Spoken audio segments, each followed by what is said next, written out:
Evet arkadaşlar, siz de benim gibi öksürük, balgam sorunu yaşıyorsanız şu an, malum havalar soğuk, size güzel, özel bir tarifim var. Bu tarifi ben sucuk eğitimi aldım bir süre. Sucuk öğretmenimin tarifi. Bunu sizinle paylaşmak istedim. Çok iyi geldi bana. İkincisini yapıyorum. Bunun için önce soğanı, kırmızı soğanımızı temizce böyle güzel önce soyduk, yıkadık, kuruttuk.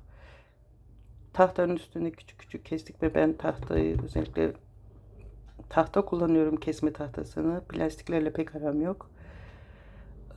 Daha sonra bir kavanozun içine birazcık soğan koyuyoruz. Bu öksürük ve balgam sökücü artı e, yüksek miktarda C vitamini var bunda. Şöyle balım var. Ben yurt dışında yaşadığım için çok böyle hakiki bal bulamıyorum. Tek elle yapmaya çalışıyorum. Umarım olur. Biraz böyle bal koyuyorsunuz. Şimdi ben tek elle hem kamerayı tutmuşum. İkisini aynı anda yapamıyorum. Siz ne demek istediğimi anladınız. Bunu bu şekilde yapınca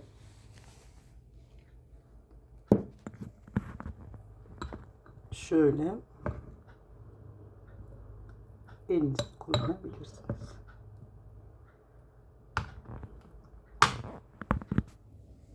Bal, bir kaşık bal, yine üstüne soğanları ekliyoruz. Yine bal koyuyorsunuz. Benim balım biraz sert olduğu için çıkarmakta zorlanıyorum. Tamamen bunu ben sonra da ekleyebilirim ama siz bir sıra bal bir sıra soğan olarak yaparsanız daha iyi olur. Balımızı ekliyoruz. En az 2 veya 4 saat bekliyoruz. Kapatın, 4 saat beklesin. Bu kendi kendine sulanıyor. O suyu her gün 3 kez birer yemek kaşığı için. İnanılmaz lezzetli ve o tadı var ya, anlatamam. Keşke tatlıları, kokuları da böyle izleyenlere aktaracak bir kamera olsaydı. İnanılmaz keyifli bir içecek oldu. Afiyet olsun, bize şifa olsun. Ben faydasını gördüm. Faydasını gördüğüm şey herhangi bir ilacı da sizinle paylaşmakta mutluluk duyarım. Zevk alıyorum daha doğrusu böyle şeyler. Bir şey bana iyi geldi mi hemen onu sevdiklerimle paylaşmayı çok seviyorum. Onlar da bu şifayı alsınlar diye. Ses tonumdan da belli. Hastayım. Bu şekilde iyileştiriyorum kendimi. Antibiyotiklere, doktora gerek yok. Artık Almanya'da olsak da, Almanya'da da maalesef sağlık sektöründe çok iyi şeyler olmuyor. Öyle. Afiyet olsun bize, şifa olsun. Unutmuyoruz. 2 soğanı ya da siz 4 ya kavanozum, benim kavanoz küçük olduğu için 2 küçük soğan, 2 yemek kaşığı bal. Birini araya koydum. Şimdi birini de üzerine yapacağım. Onu sıkıca kapatacağım ağzını.